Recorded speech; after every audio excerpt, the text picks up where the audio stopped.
وزیر خزانہ مفتاح اسماعیل IMF سے معاہدے پر شادیانے بجانے لگے۔ ملک کو ترقی کی راہ پر ڈالنے کے دعوے بھی کرتے رہے۔ 2 ماہ میں مشکلات ختم ہونے کا لالی پاپ بھی دیا۔ عمران خان اور ان کی سبسڈی پالیسی کو ہدف تنقید بنانے سے باز نہ آئے۔ ڈالر 207 روپے پر آنے کو بڑی کامیابی قرار دیا۔ دعویٰ کیا عمران خان ملک کو دیوالیہ کی نہج پر چھوڑ کر گئے تھے۔ پیٹرولیم نرخ بڑھا کر ملک کو دیوالیہ ہونے سے بچایا۔ عوام پر مہنگائی کا عذاب مسلط کرنے والے وزیر موصوف سارا ملبہ پچھلی حکومت پر ڈالنے سے باز نہ آئے۔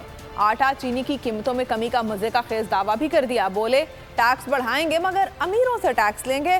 اصل خود مختاری جب ہوگی جب بجٹ خسارہ ختم ہوگا۔